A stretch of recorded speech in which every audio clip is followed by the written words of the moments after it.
It's tough being king. It really is. You you beat a team that is pretty good, it's loaded with talent. They weren't ranked, but you go from number one to number three. It's kind of crazy. But we'll talk about that more on Locked On Bama.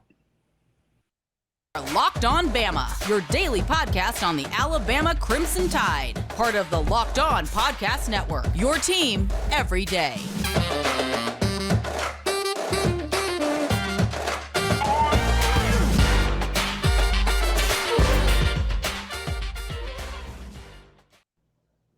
Hey, everybody, and welcome back into Locked On Bama. Luke Robinson, that's me. Jimmy Stein, that's him. He's right there. Jimmy, how are you today? Good. I think my picture from Beyond the Gray is a little bit better today. Looks like I've worked out one more kink. That sounds terrible. When you say I've worked out one more kink, it makes it sound like I'm going to a therapist who's trying to reduce the number of kinks I have. Well, listen, for those who know, this month I'll be 50, and I am kinked up as you can be. I'm like an old garden hose. Jimmy, let's talk a little bit about Alabama dropping from number 1 to number 3. Look, I get it. We didn't look super. We look better than you think. When you just see the score and you just see the final highlight, I swear it was better than that. In fact, there's some interesting stats to back that up. Alabama leads the SEC in nearly every single defensive category, even after that last game. And Texas A&M threw something like 48 passes, but they only averaged like 5.5 yards an attempt. That's not very good. Yeah. So again, I know why people think, okay, that was ugly. We're in trouble. Alabama, the dynasty's dead. It wasn't joyless murder ball, but we did beat an SEC team, and I know it was at home. I know we were 24-point favorites. I'm just saying I don't mind dropping us a spot. I'm fine with it. I'm really fine dropping us to 3, to be honest with you. But if this is how we're going to do this, then I think what we need to do, and again, I'm for it. Let's reevaluate the top 25 every single week. And because if the number 10 team in the country did the same thing, would you drop them to number 12? I don't think you would. No, that's a great point, and that's exactly what the College Football Playoff Committee does. They don't say, okay, who was number 2 last week and did they win or lose, and based on that we'll move them up or down. They don't do that. They throw the whole season in the trash can every week, and based on the new data, the new information from the previous Saturday, they do the rankings from scratch every week, and that's how they do it. And frankly, I think the playoff committee rankings are miles ahead of the AP and the coaches in terms of accuracy and how they do it. To me, it's really dumb. Two ways to look at it for me, Luke. One is I don't care. As an Alabama fan, I don't care whether Alabama's number 3 today, because all that matters, because of the playoff system, Luke, all Alabama's got to do is win out, because you're eventually going to get to play number 2 and number 1, and you win those games, then you're still going to be number 1. So it doesn't matter that Alabama's number 3. But what's really dumb is, did Alabama just get dinged for barely winning a game with their number 2 quarterback? Because as good as Ohio State and Georgia are, and they are good, I would pay to see, just to make this point, I would pay to see Georgia play Texas A&M with Carson Beck at quarterback. And Carson Beck's not a redshirt freshman. He's been around. But let's see Georgia play A&M with Carson Beck. And let's see, I think Ohio State's backup is a kid named McCord. Let's see Ohio State play Texas A&M with McCord. Let's see that. And let's see how that goes. And, hey, if they beat the crap out of A&M with their number 2 quarterbacks, more power to them. I'll say, well, heck yeah, Alabama needs to drop. But I don't know that they would, Luke. I don't even know that they would win the game, frankly. Alabama should not be dinged because they barely beat a good team with a backup quarterback. That's silly. Go ask Arkansas what it's like to play with a backup quarterback. Go ask Kentucky, who lost to it. If Will Levis played against South Carolina, Kentucky probably win by 4 touchdowns, at least 3. Instead, they lost something like 22-7. because they had to play their backup quarterback. Arkansas lost to Mississippi State. And I swear, if KJ Jefferson played and that game was at Arkansas, I would tell you Arkansas would win 7 out of 10 or 8 out of 10 times against Mississippi State. But it was in Starkville. They played with a backup quarterback. They lost. So why Alabama is held to the standard they are, I guess that's something that Alabama has, quote, earned, but it sure bites us in the butt all the time. Yeah, we're held to our standard, but nobody else is. And again, there's nothing more pathetic. I mean, I feel like a 1%er complaining that I'm paying too much for Burger King French fries. You know what I mean? I mean, it's a little bit much. Nobody wants to hear an Alabama fan complain, right? I totally understand. I get it. I'm just saying, if we're going to do this, if we're going to drop teams because of a lackluster performance, then I think let's do it. Let's continue to do it. I have no problem with that. And I understand it's a fluid thing, the top 25. And I'm fine with that. The old way of doing it, where if you win, you move up or stay where you are. And if you lose, you drop no matter what. I think that's a bad way to do this. I think Texas should be totally reevaluated. If Texas has Quinn Ewers, I mean, you can do the what if game a little bit. If Texas had Quinn Ewers, they may have beaten us. They may have beaten Texas Tech. In fact, I would say they almost certainly would have beaten Texas Tech and certainly would have had a good shot against us. They had a good shot against us anyway. So I think we should reevaluate teams like that. Now that we're 6 games in, I think you can do that. I'm fine with that. But again, and I understand, by the way, I also readily admit they dropped Georgia, I thought very rightfully, when they was it the close win against Kent State or the close win against Missouri? I can't remember which one it was. It doesn't matter, but it was one of those. So, and you're right. In the end, if you keep winning, you will play whomever. And look, but here's one more catch. If Alabama beats Tennessee, do you move them back to 1? Because it will clearly, undoubtedly, no questions asked, be the best victory anybody's had this season. Yeah, right now I would say, and when you say that, that's 1,000% true. I went and looked last night. Right now, the best win all year against a highly ranked team is Georgia's opening weekend win over now number 11 Oregon. That's the best win of the year. And Georgia trounced Oregon. And frankly, if I'm voting, I'm probably putting Georgia number 1 right now, based on that game that feels like it was played a year ago. But it counts. Was the win of the year, and Georgia did it in such convincing fashion against a team that's proving to be pretty good. Believe it or not, I've been reading some Bo Nix for Heisman stuff that's not even a joke. That's not even a joke. It's not even a joke. I would laugh. I would have to laugh. Oh, yeah. I would. If an Alabama guy doesn't win it, I hope Bo Nix does, because it would be really funny. Well, first of all, he's an Alabama native. And it would really just be a thumbing of the nose at Auburn. Oh, I would go back and could y'all please send me some takes from Auburn fans about how terrible Bo Nix is? But anywho, so if Alabama beats number 8 Tennessee, hey, but this is how the standard Alabama's held to, right? If it's close, and it's probably going to be close. If Alabama goes to Knoxville and beats Tennessee by 5, which would be a hell of a win. That's let's say Alabama wins and it's an exciting game. Alabama wins 40-35 and it's gripping and great. Is Tennessee going to drop? Not much. 2 spots?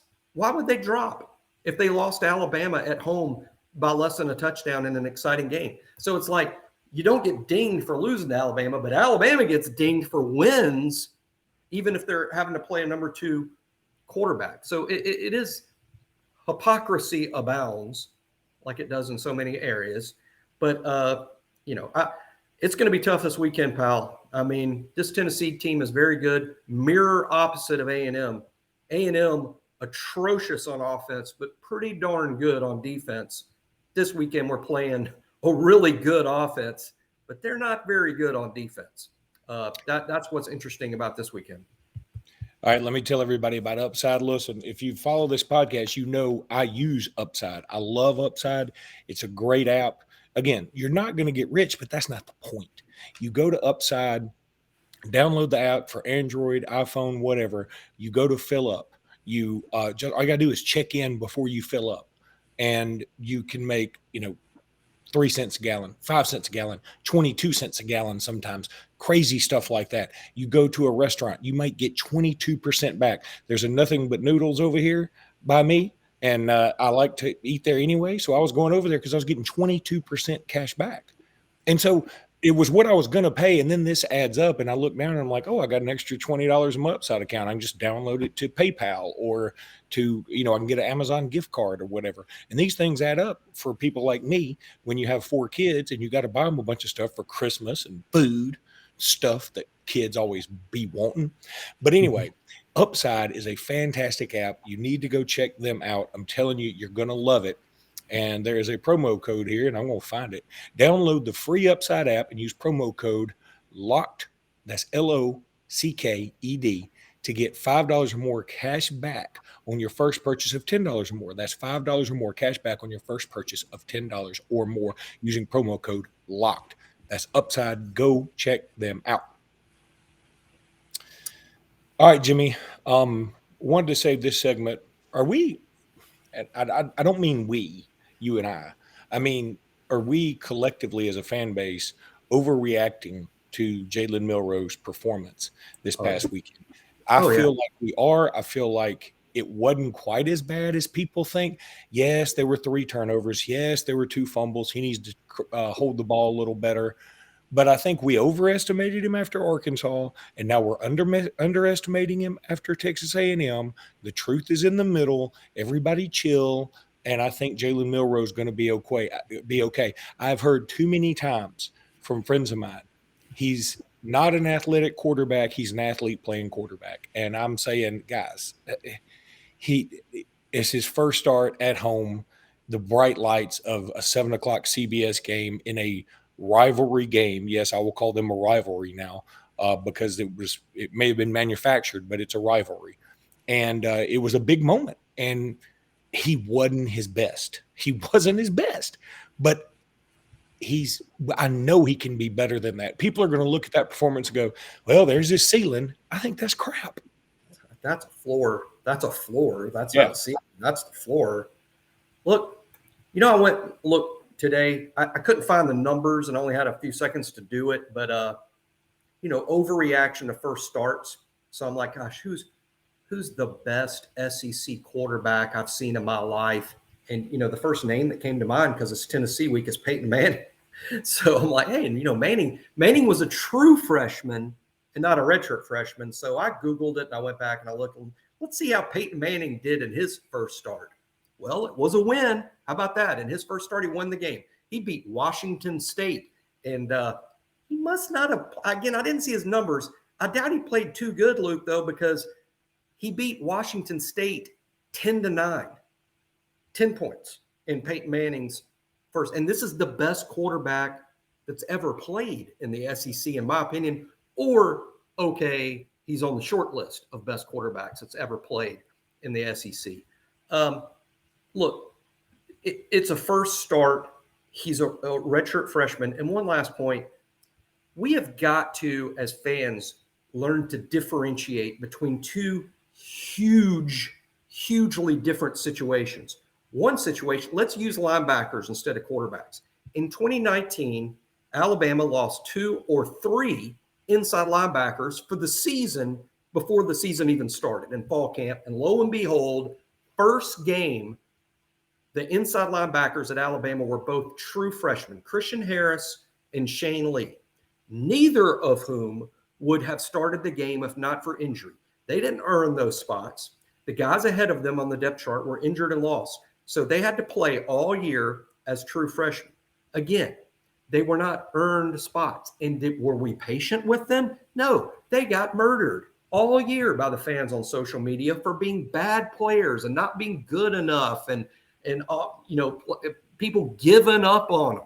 Well, where are these guys now? Shane Lee is a senior captain, middle linebacker for a top 10 team in Southern Cal. He's universally considered one of the top inside linebackers in the Pac-12. Christian Harris plays for the Houston Texans. Look, you have to differentiate between that situation And how about a freshman like Tyler Booker? Tyler Booker shows up, and what does he do? We don't need him to play, but he's freaking beat out guys. He beat out several veterans that were ahead of him on the depth chart. The number 3 guys, the number 2 guys, beat them all out. Now he's taking snaps from returning starters. Javion Cohen and Emil Ekiyor are proven player returning starters in this league. Tyler Booker's taken their snaps. What Booker has done is incredible. He should be commended. And when Tyler Booker plays, he should be evaluated like he's a starting offensive lineman in the SEC because he played his way into the role and earned it. Jalen Milroe started because the guy ahead of him was hurt. Milroe didn't prove to be the first team player. He didn't beat out veterans who had played snaps. He has to play. Does it matter that he's ready? Or in truth, does it matter that he wasn't ready because he's not old enough, doesn't have the experience, doesn't know the offense well enough, has very little playing experience, just garbage time? Yet fans evaluate both situations the same. They hold Milroe to the same level of play that they expect of a person who earned their way onto the field, not a kid. The way we should look at it is, oh my gosh, he's not ready to play. This is scary. He's a freshman. He hasn't earned his way onto the first team. He was just given this, and we probably need to be a little patient with that. Tyler Booker, you don't have to be patient. He's earned his way up there. We know he's good enough, but fans treat both situations the same. It's why I wish we had all the tweets and posts from 2019 about how horrible Christian Harris and Shane Lee are, because those posts and tweets don't look as good today as they did in 2019. So I'm just saying that's why we were too hard on Milroe. He's not a first-team player. He is forced to be due to what happened ahead of him on the depth chart. We should evaluate that situation accordingly. Not every freshman on the field is the same story. That's man. I just turned you loose onto the public there, and you did fantastic. Now, Jimmy, I need to tell everybody about Nissan. Our partners at Nissan have worked with us to create a new segment. You want to stay with us for this one, across the Locked On College Network, titled Thrilling Moments, where we highlight the most exciting play from Bama, either this weekend or throughout the history of Alabama. This week's thrilling moment from the Alabama Crimson Tide is, and you're going to be mad at me because I didn't pick a Tennessee one because I didn't think about it in time. And it's very difficult for me to download these videos because I'm not good at this stuff, but it's Kenyon Drake's return in the Clemson National Championship game. Now, if everybody will just hold on with me, I think I can make this. Oh, my goodness. Uh-oh. I tried to get me and Jimmy and the video on here at the same time, and I'm going to see if I can do it. Okay. And then I brought us back some other weird way. I thought I could do that, and there is a way for me to do that, and I'll figure out how to do that, but I didn't figure out how to do it right then. Did you hear it? Great look at for my screen. That was a good 60-second look at Deshaun Watson. What were you looking at? Did you see? Oh, is that all you saw? All I saw was Deshaun Watson, and it was like, for some reason, it made my back and neck hurt, and I need a massage. Did you hear the call at least? I did hear the call. It was Fowler. Okay. Drake scored, and it was kind of like a radio call while looking at Deshaun Watson. Wow. All right. Deshaun, is he playing? Yeah. Hang on. All right. Hang on. No. He's still suspended. Boykins is still. No, he's coming back in a week. Yeah, I got to read one more thing about Nissan, Jimmy. Oh, yeah, sure. I do love this segment. I'm going to figure it out. This segment has been inspired by the thrilling new designs featured across Nissan's new lineup of vehicles. Pursue what thrills you in the all-new Frontier, Armada, or Pathfinder today. Available now at nissanusa.com. But let me just see here really quickly if I can do this because I figured it out the other day. I told you I figured it out the other day, and now I can't do it. Oh, man, I'm so mad at myself. I had it. Jimmy, I had it. I'm going to have to go back and learn how to do this again. I figured it all out. I told you I was so proud of myself. All right, let's do our final segment here. And, okay, I hate the fact that it feels like Bryce Young's Heisman campaign has been derailed a little.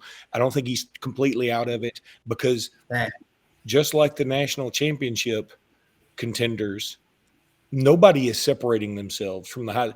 If you want to say CJ Stroud, okay, I agree he's the front runner, but frankly, they have played a sack of grits every single week, and he's just throwing touchdowns because he's fluffing stats at this point.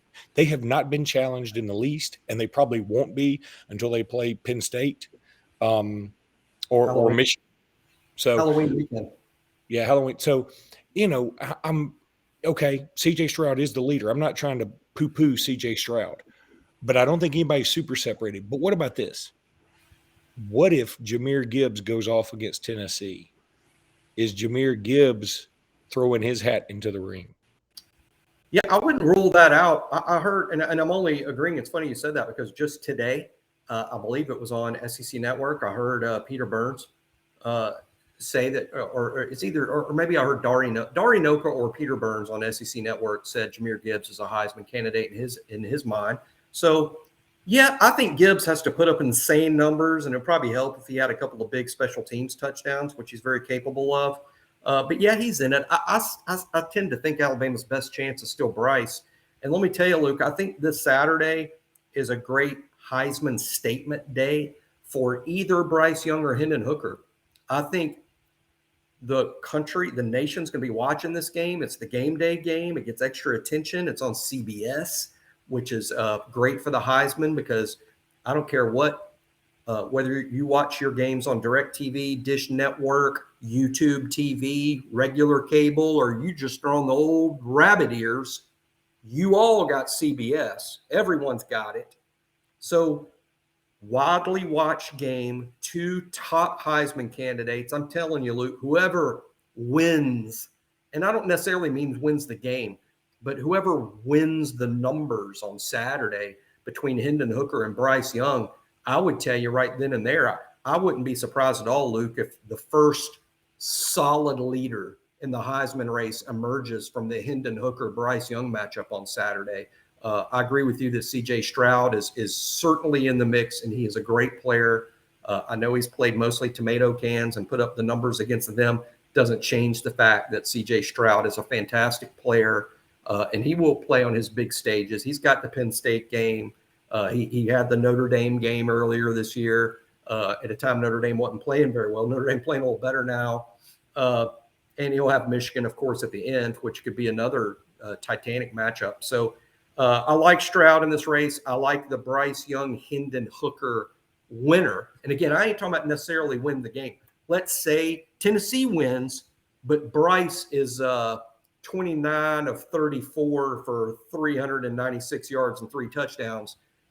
Don't necessarily have to win the game, but someone's going to win the battle of performances between Hendon Hooker and Bryce Young. And I'm going to throw Jahmyr Gibbs in there. Yeah, and Gibbs could have a monster game, but I think for Gibbs to steal the Heisman from guys like Young and Hooker, he's going to need a couple of 200-yard games.